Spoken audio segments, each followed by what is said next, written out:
السلام عليكم ورحمة الله وبركاته.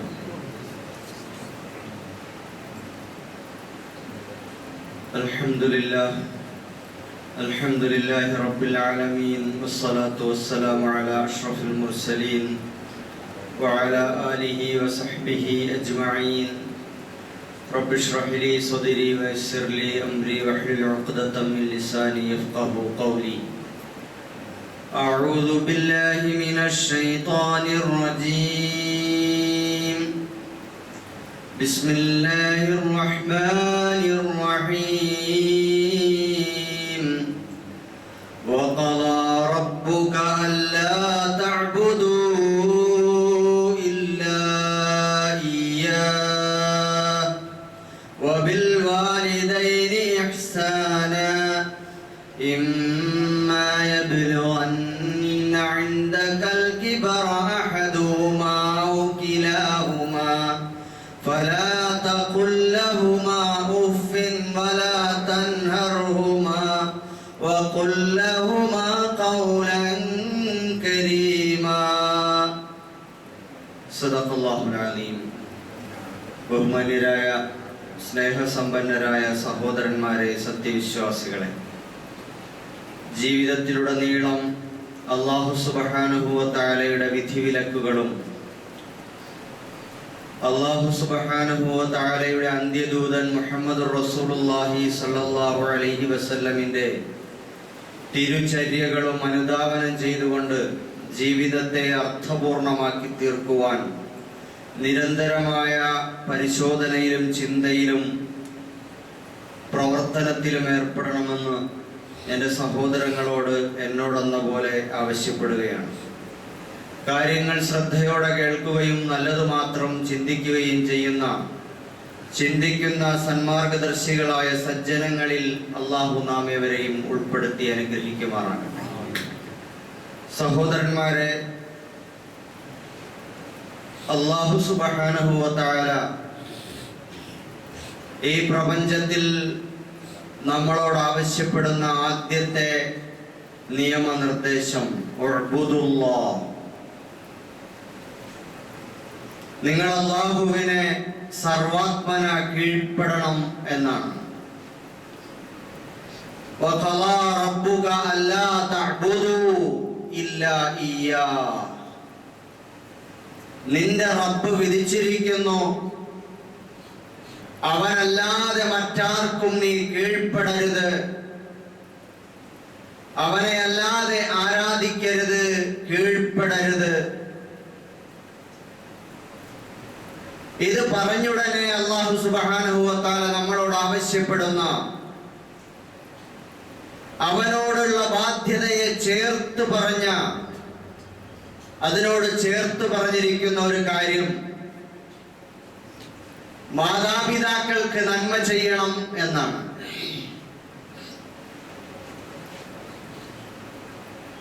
വബിൽ വാലിദൈനി ഇഹ്സാന, മാതാപിതാക്കൾക്ക് നന്മ ചെയ്യണം. മാതാപിതാക്കൾക്ക് നന്മ ചെയ്യുക എന്നത് അല്ലാഹുവിനുള്ള ഇബാദത്തിന്റെ, അവനെ അടിമപ്പെടുന്നതിന്റെ ഭാഗമാണ്.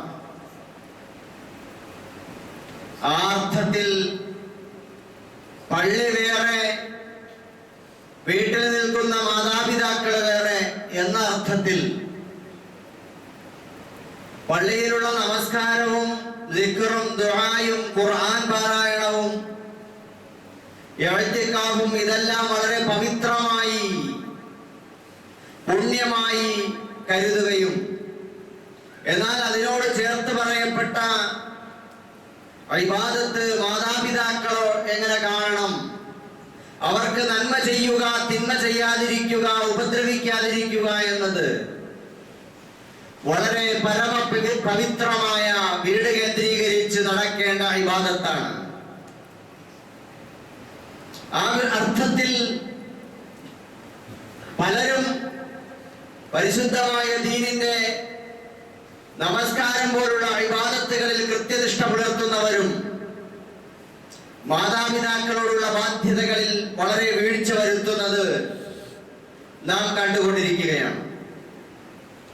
പുതിയ കാലത്തെ മാധ്യമ വാർത്തകൾ പരിശോധിക്കുമ്പോൾ അടിക്കടി നാം കണ്ടുകൊണ്ടിരിക്കുന്ന വാർത്തകൾ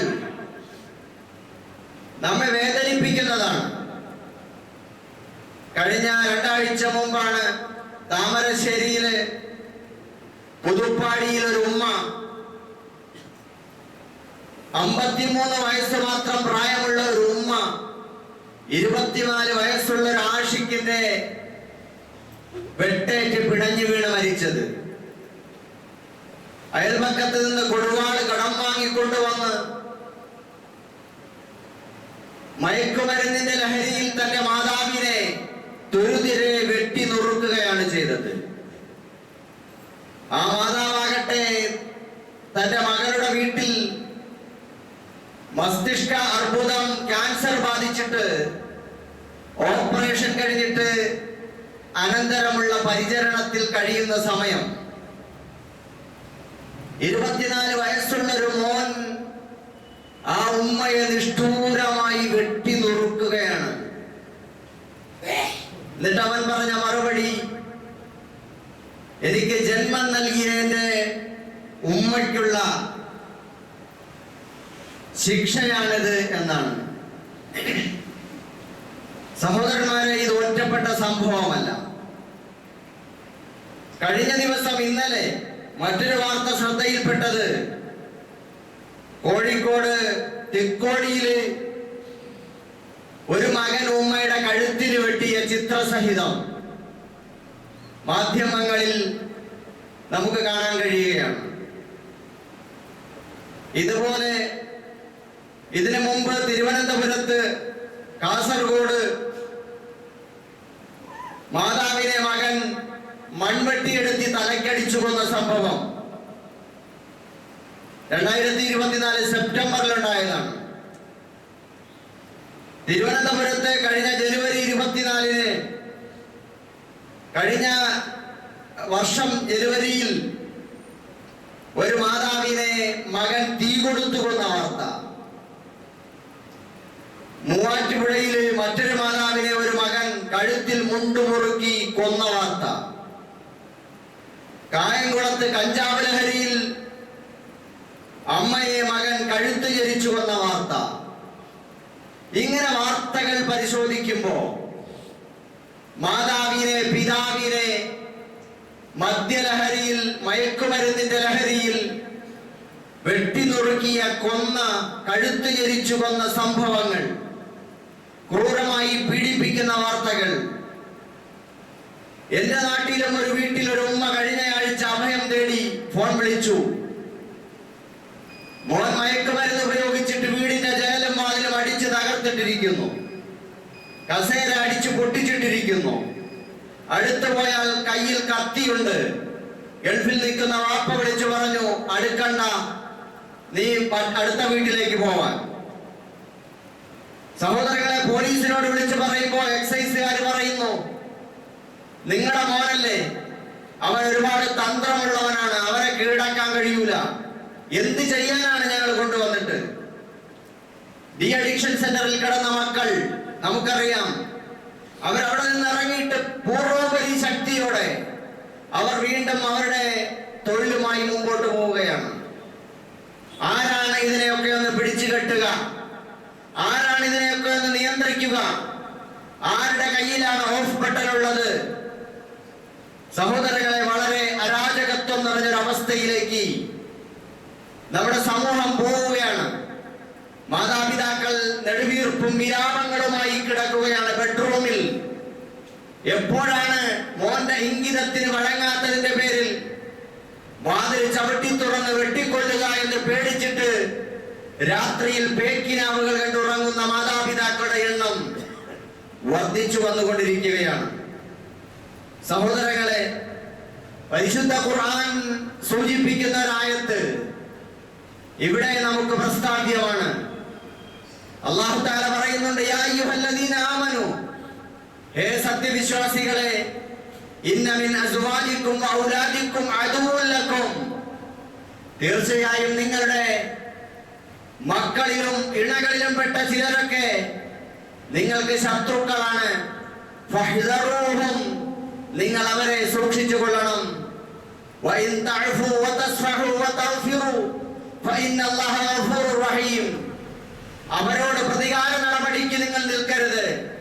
അവരെ പ്രകോപിപ്പിക്കാനും അവരോട് പ്രതികാരം ചെയ്യാനും അവരെ ശിക്ഷിക്കാനും അല്ല നിങ്ങൾ ഇറങ്ങി പുറപ്പെടേണ്ടത്. അവരോട് വിട്ടുവീഴ്ചയും അവർക്ക് വേണ്ടി പുറത്തു കൊടുക്കുകയും ചെയ്യണം. അല്ലാഹു തആല അങ്ങേയറ്റം പൊറുക്കുന്നവനും കരുണയുള്ളവനുമാണ്. ഇന്നമാ അംവാലുക്കും ഔലാദുക്കും ഫിത്ന, തീർച്ചയായും നിങ്ങളുടെ സന്താനങ്ങളും നിങ്ങളുടെ സമ്പത്തും നിങ്ങൾക്ക് പരീക്ഷണത്തിന്റെ മുതലുകളാണ്. വല്ലാഹു ഇൻദഹു അജ്റുൻ അലീം, അല്ലാഹുവിന്റെ അടുക്കലാണ് ഏറ്റവും ഉയർന്ന പ്രതിഫലമുള്ളത്. സമ്പത്ത് അത് സൂക്ഷിച്ച് കൈകാര്യം ചെയ്യണം, അമാനത്താണ്. അത് പരീക്ഷണാർത്ഥം അല്ലാഹു നമുക്ക് നൽകിയതാണ്. നമ്മുടെ മക്കൾ അമാനത്താണ്. വളരെ സൂക്ഷ്മതയോടുകൂടി അതിനെ പരിപാലിക്കണം അവരെ, അല്ലെങ്കിൽ അത് നമുക്കെതിരായി മാറും. അതൊരു പരീക്ഷണമാണ്. പരീക്ഷണം എന്ന് പറയുമ്പോ അതിന്റെ പരിണതി, അതിന്റെ അന്തിമ ഫലം നന്മയാവാം തിന്മയാവാം.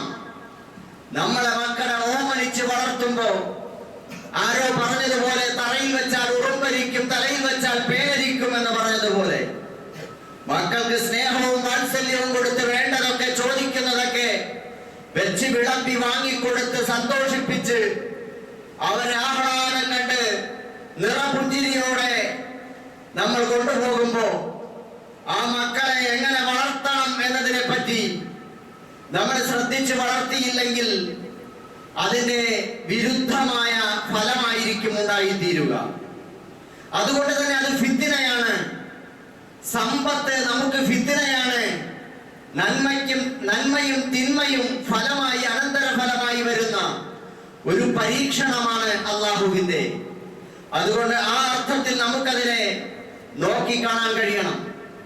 മദ്യത്തിലൂടെ, മയക്കുമരുന്നിലൂടെ, ഉറക്കമില്ലാത്ത വീടുകൾ, മാതാപിതാക്കൾ ഉറങ്ങാത്ത വീടുകൾ ഒരുപാട് ഉണ്ടായിക്കൊണ്ടിരിക്കുമ്പോ സഹോദരങ്ങളെ, അവിടെയൊക്കെ തന്നെ യാതൊരു തരത്തിലും പരിഹാരമില്ലാതിരിക്കുമ്പോ മറ്റൊന്ന് നമ്മൾ സ്നേഹവും വാത്സല്യവും കൊടുത്ത് വളർത്തുന്ന, വിദ്യാഭ്യാസം കൊടുത്ത് വളർത്തുന്ന നമ്മുടെ മക്കൾ, അവരെ പഠിപ്പിച്ച് ലക്ഷങ്ങളും കോടികളും ചെലവാക്കി അവരെ പഠിപ്പിച്ച് ഉയർന്ന അവസ്ഥയിലെത്തിച്ചു.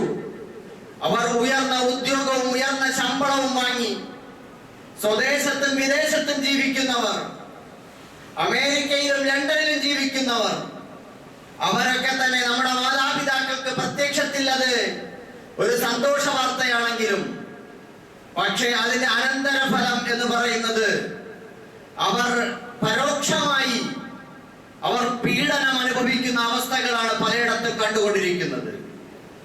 മാതാപിതാക്കൾ മക്കളെ വളർത്തി വലുതാക്കി അവർ ഉയർന്ന ഉദ്യോഗ തലങ്ങളിലെത്തി, നല്ല ശമ്പളം വാങ്ങുന്നു, നല്ല ജീവിത ചുറ്റുപാടുകളും സൗകര്യങ്ങളും ഉണ്ട്, സുഖലോലുപരായി ജീവിച്ചുകൊണ്ടിരിക്കുന്നുണ്ട്, അവർക്ക് വേണ്ടതൊക്കെയുണ്ട്, നല്ല കല്യാണം കഴിപ്പിച്ചു വിട്ടിട്ടുണ്ട്. പക്ഷെ ആ മക്കളെ കൊണ്ട് പ്രത്യക്ഷത്തിൽ അല്ലെങ്കിലും പരോക്ഷമായി പല മാതാപിതാക്കളും ദുരിതം അനുഭവിക്കുന്നുണ്ട്, പീഡനം അനുഭവിക്കുന്നുണ്ട്. ആ പീഡനം മറ്റൊന്നും കൊണ്ടല്ല. ആ പീഡനം എന്ന് പറയുന്നത് വീട്ടിലുള്ള 2, 3, 4, 5 മക്കൾ, അല്ലെങ്കിൽ മരുന്നിനെന്ന പോലെ ഒരു മകൻ ഒരു മകൾ, ഇവരൊക്കെ തന്നെ വിദ്യാഭ്യാസം നേടി, ഉദ്യോഗം നേടി, വിദേശത്ത് കല്യാണം കഴിഞ്ഞ് വിദേശത്ത് കഴിയുന്നവർ, അവർക്ക് ആ മാതാപിതാക്കൾ പിന്നെ ഒറ്റപ്പെടുകയാണ്. ആ കുടുംബത്തിൽ ആരോരുമില്ല. ചിലപ്പോ ആ മാതാവ് അല്ലെങ്കിൽ പിതാവ് പൂർണ്ണമായി കിടപ്പിലായി പോകുന്നു, അതല്ലെങ്കിൽ മാതാവോ പിതാവോ ഇടയ്ക്ക് വെച്ച് മരണപ്പെട്ടു പോകുന്നു. അതല്ലെങ്കിൽ തന്നെയും ഈ മാതാപിതാക്കൾ ഒറ്റപ്പെട്ട നിലയിൽ കഴിയുകയാണ്. തങ്ങളുടെ മക്കളെ കിട്ടാതെ, പേരമക്കളെ കിട്ടാതെ, ബന്ധുക്കളുടെ സന്ദർശനം കൊതിച്ചുകൊണ്ട്, പ്രിയപ്പെട്ട ഓമനിച്ചു വളർത്തിയ മക്കളുടെ സന്ദർശനം കൊതിച്ചുകൊണ്ട് അവർ ഏറെ വേദനയോടെ, കഷ്ടപ്പാടോടെ ജീവിതം തള്ളി നീക്കുന്ന ഒരുപാട് ആളുകളെ നമ്മൾ കണ്ടുകൊണ്ടിരിക്കുകയാണ്. പെരുന്നാളിന് പോലും ഒന്ന് വന്ന് എന്തെങ്കിലും ഒരു സ്നേഹോപഹാരം കൊടുക്കാൻ, ഒരു സന്തോഷം പങ്കുവെക്കാൻ, ഭക്ഷണം വിളമ്പിക്കൊടുക്കാൻ ജന്മം നൽകിയ ഉമ്മയെ, നൊന്ത് പ്രസവിച്ച് വളർത്തിയ ഉമ്മയെ ഒന്ന് നെഞ്ചത്തേക്ക് ചേർത്തണച്ചു പിടിക്കാൻ, അവിടെ നെറുകയിൽ ഒരു ചുംബനം കൊടുക്കാൻ, ഉപ്പയുടെ തോളിലേക്കൊന്ന് ചാഞ്ഞു വീഴാൻ, ആ സ്നേഹം ഒന്ന് ഒപ്പിയെടുക്കാൻ, അവരുടെ വിശേഷങ്ങൾ തിരക്കാൻ, അവിടെ രോഗവിവരങ്ങൾ തിരക്കാൻ, അവർക്ക് മരുന്ന് വാങ്ങിക്കൊടുക്കാൻ, അവർക്ക് വേണ്ടുന്ന പരിചരണങ്ങൾ ഏർപ്പെടുത്താൻ കഴിയാതെ പോകുന്നു ഈ മക്കൾക്ക്. അവർക്കെല്ലാം ഉണ്ട്, ഇഷ്ടം പോലെ ജീവിക്കാനുള്ള സൗകര്യം, ഏക്കർ കണക്കിന് വസ്തുവകകളുണ്ട്, അവർക്ക് പുരയിടങ്ങളുണ്ട്, എസ്റ്റേറ്റുകളുണ്ട്, അവർക്ക് ബഹുനില കെട്ടിടങ്ങളുണ്ട്, ശീതീകരിച്ച മുറികളിൽ സുഖിച്ച് ജീവിക്കുകയാണ്. അവർക്ക് നീന്തൽ കുളങ്ങളും പാർക്കുകളുമുണ്ട്, നല്ല ഏറ്റവും മുന്തിയ ഇനം വാഹനങ്ങളിൽ അവർ സഞ്ചരിക്കുകയാണ്. പക്ഷെ അവരുടെ മാതാപിതാക്കൾ അവരെ കിട്ടാതെ പ്രയാസത്തിലും വിഷമത്തിലും അവരുടെ തലയിണയിലേക്ക് മുഖമർത്തിക്കിടന്ന് കണ്ണുനീര് അവരിൽ നിന്നും പൊഴിഞ്ഞു വീഴുന്നുണ്ടെങ്കിൽ, സഹോദരങ്ങളെ, പ്രത്യക്ഷത്തിൽ ആ ഉമ്മയ്ക്കും ബാപ്പയ്ക്കും നമ്മളോടൊന്നും പറയാനില്ലെങ്കിലും അവിടെ ഉള്ളകം തേങ്ങുകയാണ്, അവരെ വേദനിപ്പിക്കുകയാണ് നമ്മൾ ചെയ്തുകൊണ്ടിരിക്കുന്നത്. ഒരു വീട്ടിൽ ഭർത്താവും ഭാര്യയും ജോലിക്ക് പോവുകയാണെങ്കിൽ, ജോലിക്ക് പോകുന്ന ഭർത്താവും ഭാര്യയും ഉണ്ടെങ്കിൽ ആ വീട്ടിലെ മാതാപിതാക്കൾ അധികപ്പറ്റായി മാറുകയാണ്. അതേപോലെ തന്നെ ആ കുട്ടികളെ നോക്കാൻ പരിചരിക്കാൻ ആളില്ലാതാവുകയാണ്. സഹോദരങ്ങളെ, വളരെ വലിയ ദുരന്തങ്ങളും ദുരിതങ്ങളും അനുഭവിച്ചു കൊണ്ടിരിക്കുന്ന ഒരുപാട് നൂറുകണക്കിന് ആളുകളെ കാണാൻ കഴിഞ്ഞിട്ടുണ്ട്. ഇതൊക്കെ തന്നെ നമ്മൾ പരിഹാരം കണ്ടെത്തേണ്ട വഴികളാണ് എന്ന് നമ്മൾ മനസ്സിലാക്കണം. കേരളത്തിൽ ഓരോ ജില്ലയിലും ഏറ്റവും കുറഞ്ഞത് ശരാശരി 35 വൃദ്ധസദനങ്ങളുണ്ട് അത്രേ. 20 കൊല്ലങ്ങൾക്ക് മുമ്പ് നമ്മുടെ കേരളത്തിലെ വൃദ്ധസദനം എന്ന പേര് ആളുകൾക്ക് പരിചയമില്ലായിരുന്നു. ഇപ്പോൾ സർവ്വസാധാരണമായി മാറിയിരിക്കുന്നു. യതീംഖാനകൾ, അതിന്റെ എണ്ണം കുറഞ്ഞു, വൃദ്ധസദനങ്ങളുടെ എണ്ണം കൂടിക്കൊണ്ടിരിക്കുകയാണ്. ധാരാളമായി വൃദ്ധസദനങ്ങൾ വളർന്നു വന്നുകൊണ്ടിരിക്കുകയാണ്. അടുത്തിടെ ഹെൽപ്പ് ഇന്ത്യ എന്ന് പറയുന്ന ഒരു സാമൂഹിക സംഘടന നടത്തിയ ഒരു സാമൂഹിക സർവേയില് മാതാപിതാക്കളുടെ സംരക്ഷണ ചുമതലയിൽ നിന്ന് ഒഴിഞ്ഞു മാറാനുള്ള വ്യഗ്രതയാണ് പുതിയ തലമുറയിലെ ആൺ പെൺ മക്കളിൽ വന്നുകൊണ്ടിരിക്കുന്നത് എന്നാണ്. അവരുടെ 35% മാതാപിതാക്കളെ വൃദ്ധസദനങ്ങളിലേക്ക് അയക്കണം എന്ന അഭിപ്രായക്കാരാണത്രേ. അവരിൽ 35% പേര് സന്തോഷത്തോടെ അല്ലെങ്കിൽ നിവൃത്തികേട് കൊണ്ട് മാതാപിതാക്കളെ പരിചരിക്കാൻ നിർബന്ധിതരാകുന്ന സമ്മതിക്കുന്ന ആളുകളാണ്. അതേപോലെ തന്നെ മരുമക്കളിൽ 45% പേര് ഭർത്താവിന്റെ മാതാപിതാക്കളെ വെറുക്കുന്നവരാണ് എന്നെല്ലാം അതിന്റെ പഠനങ്ങളിൽ നമുക്ക് കാണാൻ കഴിയുന്നുണ്ട്. ഈ സ്ഥിതി വിവര കണക്കുകൾ അല്ലാതെ തന്നെ നമ്മുടെയൊക്കെ നിത്യജീവനത്തിലെ നേരനുഭവങ്ങൾ നമുക്ക് പറഞ്ഞു തരുന്ന ഒരു വസ്തുത കൂടിയാണത്. ഇപ്പോൾ മാതാപിതാക്കളുടെ ഒരു ഗദ്ഗതം എന്താണ്? പടച്ചവനെ കിടത്തിക്കളയല്ലേ എന്ന്. അവരുടെ ദുആകളിൽ വലിയ ഒരു ദുആ, പടച്ചവനെ ഞാൻ കിടക്കയിലായി പോകരുതേ, ഞാൻ മറ്റാർക്കും ഭാരമായി പോകരുതേ എന്നാണ് ഏറ്റവും വലിയ ദുആ. കാരണം എന്താണ്? മറ്റുള്ളവർക്ക്, കൂടെയുള്ള മക്കൾക്ക്, മരുമക്കൾക്ക്, പേരമക്കൾക്ക്, സഹോദരങ്ങൾക്ക് നമ്മളെ വന്ന് കാണാൻ, പരിചരിക്കാൻ, മലമൂത്ര വിസർജനങ്ങളിൽ കിടക്കുന്ന മാതാപിതാക്കളെ എടുത്തു കുളിപ്പിച്ച് കഴുകി വൃത്തിയാക്കി കിടത്താൻ, അവർക്ക് സമയാസമയങ്ങളിൽ മരുന്ന് കൊടുക്കാൻ ഇവർക്ക് സാധിക്കുകയില്ല. അതുകൊണ്ട് ഇതൊരു വലിയ ഭാരിച്ച ബാധ്യതയായി കണ്ടുകൊണ്ട് മക്കളും പ്രാർത്ഥിക്കുന്നു, എന്റെ ഉമ്മയെയും ഉപ്പയെയും കിടത്തിക്കളയല്ലേ റബ്ബേ എന്ന് പ്രാർത്ഥിക്കുന്നു. അതോടൊപ്പം തന്നെ നമ്മൾ പ്രായം ചെന്നവരും പ്രാർത്ഥിക്കുന്നു, പടച്ചവനെ കിടക്കയിലായി പോകല്ലേ, മറ്റാർക്കും ഭാരമാകരുതേ എന്ന്. സഹോദരങ്ങളെ, പലരും ഹോസ്പിറ്റലിൽ അഡ്മിറ്റ് ആകാൻ വിധിക്കപ്പെട്ട ആ പാകമായ അവസ്ഥയിലാണ് ജീവിതം വെച്ച് കൊണ്ടുപോയിക്കൊണ്ടിരിക്കുന്നത്. എന്തുകൊണ്ട് ഓപ്പറേഷൻ നേരിടുന്നില്ല? എന്തുകൊണ്ട് കിടക്കയിൽ കിടക്കാൻ തയ്യാറാകുന്നില്ല? ഹോസ്പിറ്റലിൽ അഡ്മിറ്റ് ആകുന്നില്ല എന്ന് ചോദിച്ചാൽ കൂട്ടിരിപ്പുകാരില്ല എന്നാണ് പലരുടെയും ഉത്തരം. കൂട്ടിരിക്കാൻ ആരില്ല, മക്കളില്ല കൂടെ, അവർ വിദേശത്താണ്, അല്ലെങ്കിൽ അവർ ഡ്യൂട്ടിയിൽ തിരക്കിലാണ്, അവർക്ക് ലീവ് എടുക്കാൻ കഴിയുന്നില്ല. കൂട്ടിന് ആരെങ്കിലും ജോലിക്കാരെ വെക്കണം. എത്രയോ മാതാപിതാക്കൾ മാതാപിതാക്കളെ വാർത്തകൾ പരിശോധിക്കൂ നിങ്ങൾ. വീടുകളിൽ പൂട്ടിയിട്ടിരുന്ന മാതാപിതാക്കള് കൊല്ലത്തും കോട്ടയത്തും കാസർഗോഡും പാലക്കാട്ടും എവിടെയെല്ലാം അത്തരം വാർത്തകൾ വാർത്തകൾ കുറച്ചൊന്ന് പുറകിലേക്ക് പോയി പരതിയാൽ കാണാൻ കഴിയും. മാതാപിതാക്കള് അവര് വീടുകളിൽ പൂട്ടിയിട്ടിരിക്കുന്നു. ആഹാരം കൊടുക്കാതെ, വെള്ളം കൊടുക്കാതെ, വസ്ത്രം സമയത്ത് കൊടുക്കാതെ, മരുന്ന് കൊടുക്കാൻ കഴിയാതെ വീട്ടിന്റെ അകത്ത് കിടന്നവർ എത്രയോ പേരാണ്. വൃദ്ധസദനങ്ങളിലേക്ക് കൊണ്ടുപോയാക്കുന്നു. അതുപോലെ വീട്ടിൽ ജോലിക്ക് ആളെ വെച്ചു കൊടുക്കുന്നു. നല്ല ഉയർന്ന വരുമാനമൊക്കെ, ഉയർന്ന വേതനമൊക്കെ കൊടുത്തിട്ട് ആളുകളെ ജോലിക്ക് വെക്കുന്നു. ഹോം നേഴ്സിനെ ഏർപ്പെടുത്തി തടിതപ്പുന്നു. സഹോദരങ്ങളെ, ഇതൊക്കെ പച്ചക്കരളുള്ള മാതാപിതാക്കൾ. ഇന്ന് മക്കളായ നമ്മളാണെങ്കിൽ നാളെ നമ്മളും ഈ അവസ്ഥകളിലേക്ക് എത്തിപ്പെടുകയാണ്. നമ്മളിപ്പോ ഇത് അനുഭവിക്കുന്നുണ്ടെങ്കിൽ വൃദ്ധരായി അല്ലെങ്കിൽ പ്രായം ചെന്നവരായി നമ്മൾ ഇത് അനുഭവിക്കുന്നുണ്ടെങ്കിൽ ഇന്നലെ നമ്മൾ നമ്മുടെ മാതാപിതാക്കളോട് എങ്ങനെ പെരുമാറി എന്നൊരു വീണ്ടും വിചാരവും നമുക്ക് നല്ലതാണ് സഹോദരങ്ങളെ. അപ്പോ ഈ രൂപത്തിൽ ഒരുപാട് കഷ്ടപ്പാടുകളിലൂടെ മാതാപിതാക്കൾ കടന്നുപോയിക്കൊണ്ടിരിക്കുന്ന കാലം. ഇന്ന് നമ്മൾ ഈ പറയുന്ന കാര്യങ്ങൾ നമ്മളെ ബാധിക്കുന്ന, നമ്മുടെ ഹൃദയത്തെ സ്പർശിക്കുന്ന വിഷയങ്ങളാണെങ്കിൽ സഹോദരന്മാരെ, ഇത് ഇന്നലകളിൽ നമ്മുടെ മാതാപിതാക്കളുടെ മനസ്സിനെ സ്പർശിച്ചിരുന്ന കാര്യമായിരുന്നു.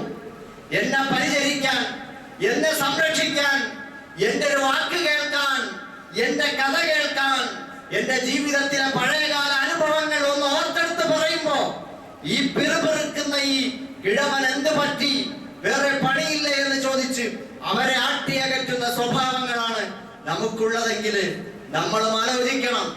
ഇന്നത്തെ യുവാക്കൾ, ഇന്നത്തെ കൗമാരക്കാർ, മക്കളെ, നിങ്ങളുടെ മാതാപിതാക്കൾ നിങ്ങൾക്ക് വിലപ്പെട്ടവരാണെന്ന് നിങ്ങൾ തിരിച്ചറിഞ്ഞാൽ നിങ്ങൾ ജീവിതത്തിൽ വിജയിക്കുക തന്നെ ചെയ്യും.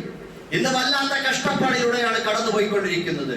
അതുകൊണ്ട് ഒരു മാതാവും ഒരു പിതാവും പീഡനത്തിനും കൊലയ്ക്കും അവഗണനയ്ക്കും അതേപോലെ തന്നെ അനാദരവിനും അനുസരണക്കേടിനും ഇരയായി മനസ്സും ശരീരവും വെന്തുനീറി കഴിയേണ്ടി വരാണ്ടിരിക്കണമെങ്കിൽ നമ്മളെല്ലാവരും, നമ്മൾ ഓരോരുത്തരും അവരവരോട്, അവരുടെ കൂടെയുള്ള മാതാപിതാക്കളോട്, മക്കളോടുള്ള ഹക്കുകൾ, കടമകൾ, ബാധ്യതകൾ പാലിച്ചുകൊണ്ട് മുമ്പോട്ട് പോയേ മതിയാവുകയുള്ളൂ എന്ന് നമ്മൾ ഓർമ്മിക്കേണ്ടതുണ്ട്. സഹോദരന്മാരെ, നമ്മൾ പറയും ഈ മാതാപിതാക്കള് അവര് ഈ ലഹരിക്ക് അടിമപ്പെട്ട മക്കളാൽ ആക്രമിക്കപ്പെടുന്നതിന്റെ കാരണം നമ്മൾ മക്കളെയാണ് കുറ്റപ്പെടുത്തുക. അവിടെ സാഹചര്യമാണ് അവരെ അങ്ങനെ ആക്കി തീർക്കുന്നത്. അവരല്ല അതിന്റെ കുറ്റക്കാർ. യഥാർത്ഥത്തിലുള്ള പ്രതി അവരല്ല. കുല്ലു മൗലൂദിൻ യൂലദു അലൽ ഫിത്ര, ഓരോ കുഞ്ഞും പിറന്നു വീഴുന്നത് ശുദ്ധ പ്രകൃതിയിലാണ്. അവർ ശുദ്ധ മനസ്കരാണ്. അവരോടല്ല നമ്മൾ യുദ്ധം പ്രഖ്യാപിക്കേണ്ടത്. അവർ തിന്മയ്ക്ക് അടിമപ്പെട്ട ആ മക്കളെ ശത്രുവായി കാണുകയല്ല വേണ്ടത്. അവർക്ക് വേണ്ടി അവരോട് വിട്ടുവീഴ്ചയും കാരുണ്യവും, അവർക്ക് വേണ്ടി പാപമോചനവും ചോദിക്കൂ, നല്ല വഴികൾ കാണിച്ചു കൊടുക്കൂ എന്നതിനപ്പുറം അവരോട് പ്രതികാര നടപടികൾ എടുക്കണ്ട. വീട്ടിൽ നിന്ന് പുറത്താക്കലല്ല അതിന്റെ മരുന്ന്, അവരെ ഉപദ്രവിക്കലല്ല അതിന്റെ ശിക്ഷണം എന്ന് പറയുന്നത്. മറിച്ച് ഇതിന്റെ സാഹചര്യങ്ങൾ ഇല്ലാതാക്കി തീർക്കുക എന്നതാണ്. അത് ഭാരിച്ച ഉത്തരവാദിത്തമാണ്. നമ്മുടെ രാജ്യത്തെ സംബന്ധിച്ചിടത്തോളം അതൊരു ഭരണപരമായ ബാധ്യത കൂടിയാണ്, ഏറ്റവും വലിയ ബാധ്യതയാണ്. നമ്മുടെ ഭരണകൂടം മാറി മാറി സംസ്ഥാനം ഭരിക്കുന്ന, രാജ്യം ഭരിക്കുന്ന ഭരണകൂടങ്ങൾ അവർ തങ്ങളുടെ പൗരന്മാരുടെ മാനസികവും ശാരീരികവും സാംസ്കാരികവുമായ ആരോഗ്യവും നിലവാരവും ഭദ്രമാക്കാൻ വേണ്ടിയുള്ള സുചിന്തിതമായ ആരോഗ്യപരമായ സംസ്കാര സമ്പന്നമായ നിലപാടും ഭരണ പരിഷ്കാരവുമാണ് അവർ മുമ്പോട്ട് വെക്കേണ്ടത്. നമ്മുടെ നാടിനെ സംബന്ധിച്ചിടത്തോളം ഇന്ത്യയിൽ NDPS ആക്ട് പ്രകാരം 985 നിലവിൽ വന്ന ആക്ട് പ്രകാരം ഒരാള് ലഹരി പദാർത്ഥം അത് ഉൽപ്പാദിപ്പിക്കുന്നതും കൈവശം വയ്ക്കുന്നതും ഉപയോഗിക്കുന്നതും വിൽപ്പന നടത്തുന്നതും വിതരണം ചെയ്യുന്നതുമെല്ലാം വളരെ നിയമവിരുദ്ധമാണ്, കർശനമായ ശിക്ഷകൾക്ക് ഇടയാക്കുന്നതാണ്. നമ്മുടെ രാജ്യത്തെ, നമ്മുടെ സംസ്ഥാനത്ത് ഇതൊക്കെ തന്നെ ഇപ്പോ പുതിയ ഗവൺമെന്റ് അത്തരത്തിലുള്ള മദ്യനയം, ഉദാരമായ മദ്യനയം സ്വീകരിച്ചുകൊണ്ട് വേണ്ടുവോളം മദ്യഷോപ്പുകൾ തുറന്ന് പ്രവർത്തിപ്പിക്കാൻ അതിനുവേണ്ടിയാണ് ശ്രമിച്ചുകൊണ്ടിരിക്കുന്നത്. ആളുകൾ മദ്യപിച്ച് മയക്കുമരുന്ന് ഉപയോഗിച്ച് മാതാപിതാക്കൾക്ക് നേരെ വീടുകളെ കൊലക്കളങ്ങളാക്കി മാറ്റുമ്പോ, സമൂഹത്തിൽ സാമൂഹ്യ ദ്രോഹങ്ങൾ അടിച്ചുവിട്ടുകൊണ്ടിരിക്കുമ്പോ അവരെ ക്രിമിനൽ കുറ്റം ചുമത്തി ജയിലിലടയ്ക്കുന്നതിന് പകരം ആ സ്ഥാനത്ത് ഭരണകൂടത്തിന്റെ കൈകൾ ശുദ്ധമാണോ എന്ന് പരിശോധിക്കുകയാണ് വേണ്ടത്. റെയിൽവേയിൽ വ്യാപകമായ നിലയിൽ മയക്കുമരുന്നുകൾ കടത്തുന്ന സ്വഭാവങ്ങളുണ്ട്. ശക്തമായ നിലയിൽ RPF-ഉം എക്സൈസും പോലീസുമെല്ലാം ജാഗ്രതയോടുകൂടി അതിന്റെ കേന്ദ്രങ്ങളിൽ നിന്നും കർശനമായി പിടികൂടി അവരെ ശിക്ഷാ നടപടികൾക്ക് വിധേയമാക്കാൻ സാധിക്കേണ്ടതുണ്ട്. സാധിക്കുന്നില്ല എന്നുള്ളതാണ്. എത്രയോ ആളുകളാണ് നമ്മുടെ ഈ ചെറുതുരുത്തിയിൽ തന്നെ കഴിഞ്ഞ 2 ആഴ്ചകൾക്ക് മുമ്പ് ഏതാനും ആളുകൾ ചേർന്ന്, ഈ സമുദായത്തിലെ വ്യക്തികൾ, യുവാക്കൾ ചേർന്ന് മറ്റൊരുത്തനെ വെട്ടിക്കൊലപ്പെടുത്തി. എന്താണ്? ലഹരിയുടെ പേരിലാണ് സംഭവിച്ചത്. നമ്മുടെ സമീപ പ്രദേശങ്ങളിൽ തന്നെ എത്രയോ ആളുകളാണ് അതിനൊക്കെ ഇരയായിക്കൊണ്ടിരിക്കുന്നത്. കൊലപാതകങ്ങളും അടിപിടിയും വമ്പിച്ച തോതിലുള്ള ലഹരി മാഫിയകളും പിടിമുറുക്കി വ്യാപകമായി മുമ്പോട്ട് പോകുമ്പോ ഇവരുടെയൊക്കെ കേന്ദ്രത്തെ കണ്ടെത്തി നിശിതമായി അവരെ തടയാൻ, നിയമത്തിന്റെ മുമ്പിൽ കൊണ്ടുവരാൻ എന്തുകൊണ്ടാണ് നമ്മുടെ ഇവിടത്തെ ക്രമസമാധാന പാലന ചുമതലയുള്ളവർക്ക് സാധിക്കാതെ പോകുന്നത് എന്ന കാര്യത്തിൽ നമുക്ക് അതിന്റെ പിന്നിലുള്ള താല്പര്യങ്ങൾ എന്താണ് എന്നതിനെ പറ്റി നമുക്ക് സംശയമുണ്ട്. അതുകൊണ്ട് തന്നെ സഹോദരങ്ങളെ, ഭരണകൂടവും പോലീസും എല്ലാം തന്നെ കർശനമായി നേരിട്ടുകൊണ്ട് ഇതിനെ ഇല്ലാതാക്കണം. മാത്രമല്ല, നമ്മുടെ രാജ്യത്ത് നിലവിലുള്ള ശിക്ഷാ നടപടികൾ കൂടുതൽ മാതൃകാപരമാക്കാൻ നിയമങ്ങൾ പരിഷ്കരിക്കേണ്ടതുണ്ട്. നമ്മൾ നോക്കണം, മുസ്ലിം രാജ്യങ്ങളിൽ ഏറ്റവും കുറഞ്ഞ നിലയിൽ ലഹരി ഉപയോഗിക്കുന്ന, മയക്കുമരുന്ന് ഉപയോഗിക്കുന്ന രാജ്യം ഏതാണെന്ന് സെർച്ച് ചെയ്താൽ നിങ്ങൾക്ക് കാണാൻ കഴിയും. അത് സൗദി അറേബ്യയാണ്, ഇറാനാണ്, UAE ആണ്, പാകിസ്ഥാനാണ്, ഇന്തോനേഷ്യയാണ്, കുവൈത്താണ് എന്നെല്ലാം നമുക്ക് കാണാൻ കഴിയും. കാരണം എന്താണ്? അവിടെ മയക്കുമരുന്ന് കടത്തിനും കച്ചവടത്തിനും മുന്തിയ തോതിലുള്ള ഉപയോഗത്തിനുമെല്ലാം മരണം വരെ ശിക്ഷ ഉറപ്പുവരുത്തുന്നതാണ്. നിശിതമായി മയക്കുമരുന്ന് കടത്തുന്നവരെയും കച്ചവടം ചെയ്യുന്നവരെയും നിശിതമായി കൈകാര്യം ചെയ്യുന്ന മുസ്ലിം രാജ്യങ്ങൾ അത് മാതൃകയാണ്. അതുകൊണ്ട് തന്നെ ആ രാജ്യത്ത് അത്തരത്തിലുള്ള പ്രശ്നങ്ങൾ നന്നേ കുറവാണ് എന്നാണ് പഠനങ്ങൾ തെളിയിക്കുന്നത്. അമേരിക്കയെ സംബന്ധിച്ചിടത്തോളം ലോകത്തെ ഏറ്റവും അധികം മയക്കുമരുന്ന് വിപണനം ചെയ്യുന്ന, ഉൽപ്പാദിപ്പിക്കുന്ന രാജ്യം, ഏറ്റവും അരാജകത്വം നിറഞ്ഞൊരു രാജ്യം മയക്കുമരുന്നിന്റെ കാര്യത്തിൽ അത് അമേരിക്കയാണ് എന്ന് നമുക്ക് കാണാൻ കഴിയുന്നുണ്ട്. അതുപോലെ തന്നെ വലിയ പുരോഗമനം പറയുന്ന രാജ്യങ്ങൾ, ആഫ്രിക്കൻ നാടുകൾ, യൂറോപ്യൻ രാജ്യങ്ങൾ ഒക്കെ തന്നെ വമ്പിച്ച തോതിൽ ഇത്തരത്തിൽ മയക്കുമരുന്നിന്റെ ഉപയോഗത്തിൽ വളരെയധികം മുമ്പിലാണ് എന്ന് നമുക്ക് കാണാൻ കഴിയുന്നുണ്ട്. ഏറ്റവും കുറഞ്ഞ മയക്കുമരുന്ന് ഉപയോഗമുള്ള രാജ്യം സൗദി അറേബ്യയാണ്. കാരണം കർശനമായ നിയമം. അത് കഴിഞ്ഞാൽ പിന്നെ സിംഗപ്പൂര്, അതേപോലെ തന്നെ ജപ്പാന്, ചൈന, ഇവിടെയൊക്കെ നമുക്ക് കാണാൻ കഴിയും കുറഞ്ഞ തോതിൽ. എന്തുകൊണ്ട്? നിയമം എവിടെ കർശനമാകുന്നുവോ അവിടെ ഇതിന്റെ ഉപയോഗവും വിപണനവും എല്ലാം അവിടെ നിയന്ത്രിക്കപ്പെടുന്നു. സാമൂഹ്യ ദ്രോഹങ്ങളിൽ നിന്നും ജനങ്ങളെ രക്ഷിക്കാൻ കഴിയുന്നു എന്നുള്ളതാണ്. സഹോദരങ്ങളെ, ഈ അർത്ഥത്തിൽ നമ്മുടെ രാജ്യത്തും ഈ മയക്കുമരുന്ന് ഉപയോഗത്തിനൊക്കെയുള്ള ശിക്ഷകൾ കർശനമായി, മരണം വരെ കച്ചവടത്തിനും അതേപോലെ മയക്കുമരുന്ന് കടത്തിക്കൊണ്ടുവരുന്നതിനുമെല്ലാം കർശനമായ നിലയിലുള്ള ശിക്ഷാ നടപടികൾ, നിയമ വ്യവസ്ഥകൾ ഉറപ്പുവരുത്താൻ നമ്മുടെ രാജ്യത്തും സാധിക്കേണ്ടതുണ്ട്. നമ്മുടെ രാജ്യത്തും ചെറിയ തോതിലൊക്കെ ഇത് കച്ചവടം ചെയ്യുന്ന, ഉപയോഗിക്കുന്ന ആളുകൾക്ക് 1 വർഷം വരെ തടവും പിഴയും ഒക്കെയുണ്ട്. പക്ഷെ ഇതൊന്നും തന്നെ ഫലത്തിൽ പ്രാബല്യത്തിൽ വരുന്നില്ല. മറിച്ച് ജയിലിലേക്ക് പോകുന്നവൻ അവിടെ കിടന്ന് എവരെക്കാൾ വലിയ കള്ളനിൽ നിന്നും അതിനേക്കാൾ വലിയ കടത്ത് വിദ്യകളും പഠിച്ചിട്ട് നാട്ടിലിറങ്ങി ഏറ്റവും വലിയ കള്ളനായി മാറുന്ന അവസ്ഥയാണ് നമ്മൾ കണ്ടുകൊണ്ടിരിക്കുന്നത്. ഇതൊക്കെ ഫലപ്രദമായ നിലയിൽ ശിക്ഷകൾ ഉറപ്പുവരുത്താനും അവരെ അതിൽ നിന്ന് പിന്തിരിപ്പിക്കാനുമുള്ള ശ്രമങ്ങൾ ഉണ്ടാകണം. അതോടൊപ്പം തന്നെ ഇത് ഭരണകൂടത്തിന്റെ ബാധ്യതയാണ്. ഇതിവിടെ നമ്മുടെ ക്രമസമാധാന പാലനത്തിലെ ഉദ്യോഗസ്ഥ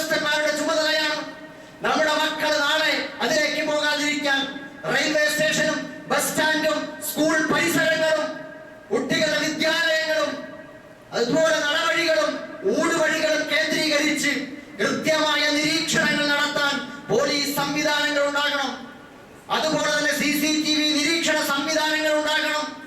നമ്മുടെ മക്കൾ അത്തരത്തിലുള്ള സന്ദർഭങ്ങൾ ഉപയോഗപ്പെടുത്തിയാണ്, സാഹചര്യങ്ങളിൽ പെട്ടിട്ടാണ് മുമ്പോട്ട് പോകുന്നത്. മാത്രമല്ല, നമ്മുടെ ഹോസ്പിറ്റലുകൾ ഇന്ന് ഡി അഡിക്ഷൻ സെന്ററുകൾ അത് ഫലം ചെയ്യുന്നില്ല. ഡി അഡിക്ഷൻ സെന്ററുകളിൽ നിന്നും നമ്മുടെ കുട്ടികൾക്ക് അവിടെ ഇതിൽ നിന്നും അഡിക്ഷനിൽ നിന്ന് രക്ഷപ്പെടുത്താൻ ഉപയോഗിക്കുന്ന തെറാപ്പികൾ കൂടുതൽ ശാസ്ത്രീയമാക്കാൻ കഴിയണം, ഫലപ്രദമാക്കണമെന്ന് ഉറപ്പുവരുത്താൻ സാധിക്കണം. അവിടെ കിടന്നിട്ട് 10ഉം 20ഉം ദിവസം കിടന്നിട്ട് തിരിച്ചിറങ്ങി വരുന്ന കുട്ടികൾ വീണ്ടും അതിലേക്ക് പോകുന്ന അവസ്ഥയാണുള്ളത്.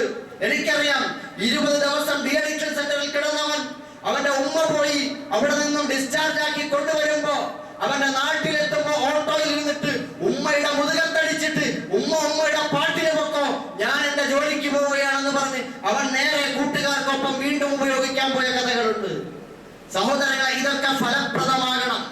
നമ്മുടെ പ്രാഥമിക ആരോഗ്യ കേന്ദ്രങ്ങൾ, ഹെൽത്ത് സെന്ററുകൾ കേന്ദ്രീകരിച്ച് നമ്മുടെ തലവേദനയ്ക്കും പനിക്കും ജലദോഷത്തിനും സാധാരണ അസുഖങ്ങൾക്കും ഒക്കെ പ്രാഥമിക ആരോഗ്യം ഉറപ്പുവരുത്താനുള്ള സംവിധാനങ്ങൾ ഉണ്ടാക്കുമ്പോ, പ്രത്യേകിച്ച് ഇന്നത്തെ കാലത്ത് സാർവത്രികമായി കൊണ്ടിരിക്കുന്ന ലഹരിയിൽ നിന്ന് മുക്തമാക്കാൻ കൗൺസിലിംഗ് സംവിധാനങ്ങളും ഡി അഡിക്ഷൻ സംവിധാനവും നമ്മുടെ പ്രാഥമിക ആരോഗ്യ കേന്ദ്രം കേന്ദ്രീകരിച്ച് തന്നെ ഉണ്ടാകേണ്ട ഒരു കാലമാണ്.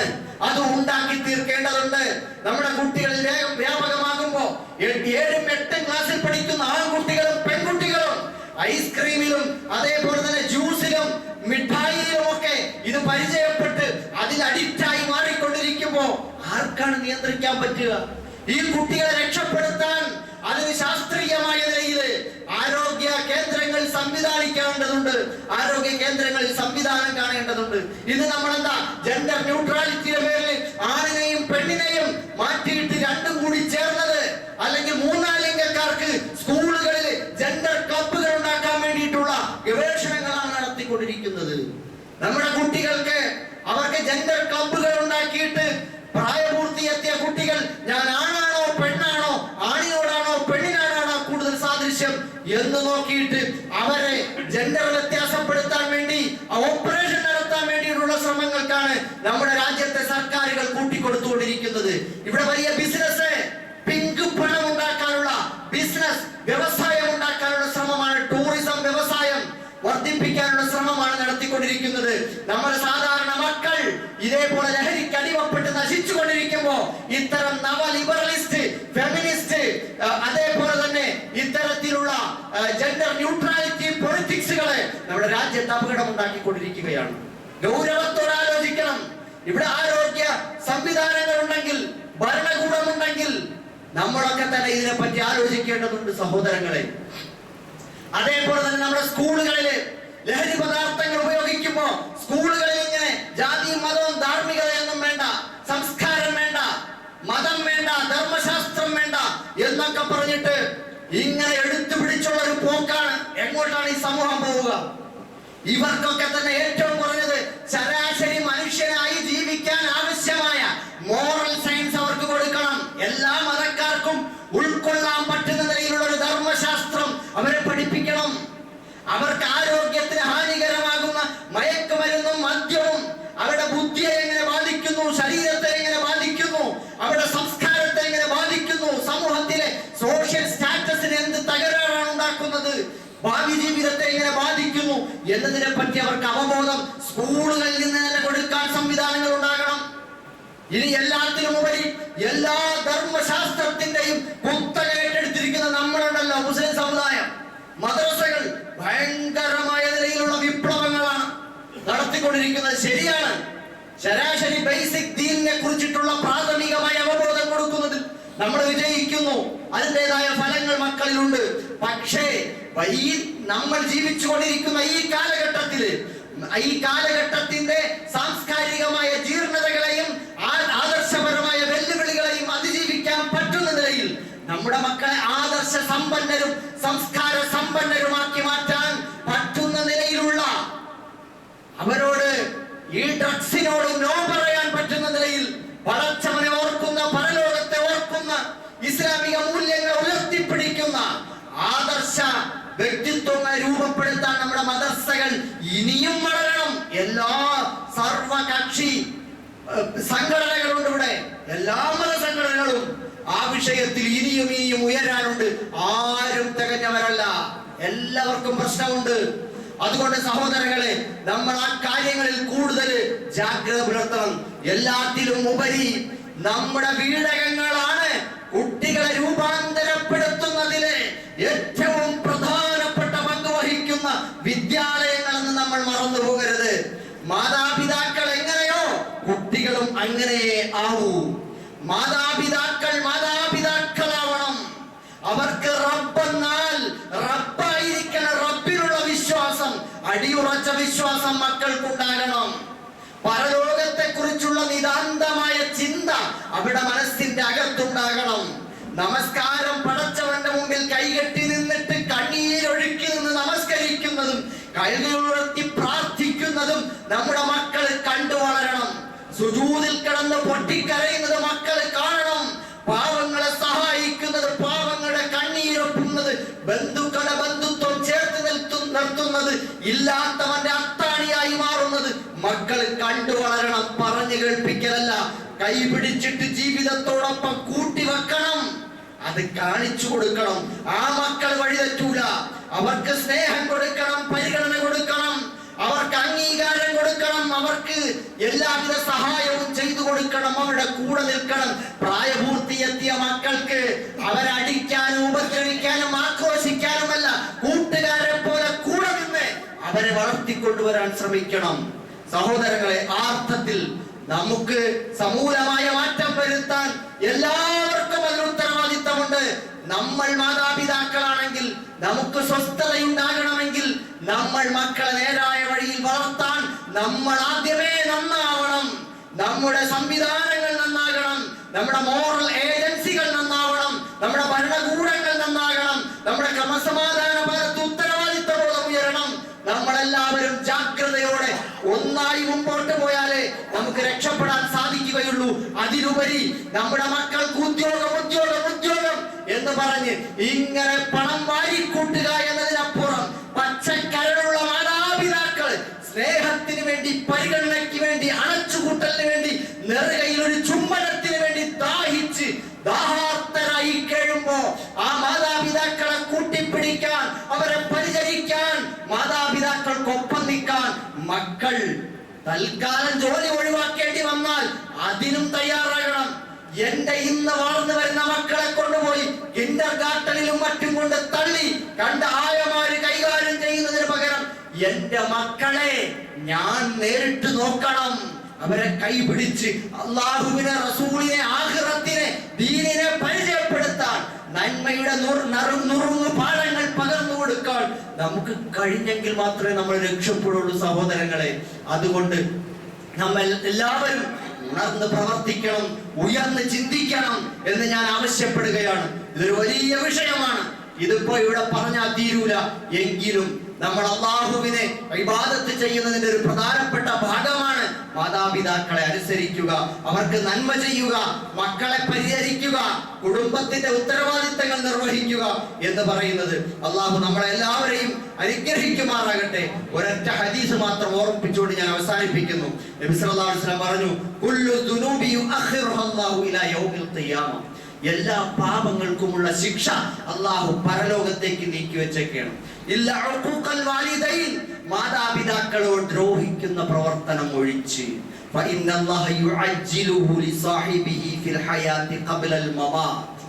അത് ചെയ്യുന്നവന് മരിക്കും മുമ്പ് തന്നെ അല്ലാഹു അതിന്റെ ശിക്ഷ കൊടുക്കും. അല്ലാഹു കാത്തുരക്ഷിക്കുമാറാകട്ടെ. മാതാപിതാക്കളോടുള്ള ഹക്കുകൾ പാലിച്ചവരെ അല്ലാഹു നമ്മളെല്ലാവരും ഉൾപ്പെടുത്തുമാറാകട്ടെ. മരണപ്പെട്ടു പോയി നമ്മുടെ മാതാപിതാക്കൾക്ക് അല്ലാഹു സ്വർഗ്ഗം കൊടുത്ത് അനുഗ്രഹിക്കുമാറാകട്ടെ. ജീവിച്ചിരിക്കുന്ന മാതാപിതാക്കൾക്ക് എല്ലാവിധ ഖൈറും ബർക്കത്തുകളും സന്തോഷവും കൊടുക്കട്ടെ. അവരോടുള്ള ഹക്കുകൾ പാലിച്ചവരിൽ അല്ലാഹു നാം ഇവരെ ഉൾപ്പെടുത്തുമാറാകട്ടെ. റബ്ബനാ തഖബ്ബൽ മിന്നാ ഇന്നക അൻതസ് സമീഉൽ അലീം വതുബ് അലൈനാ ഇന്നക അൻതത് തവ്വാബുർ റഹീം. അസ്സലാമു അലൈക്കും.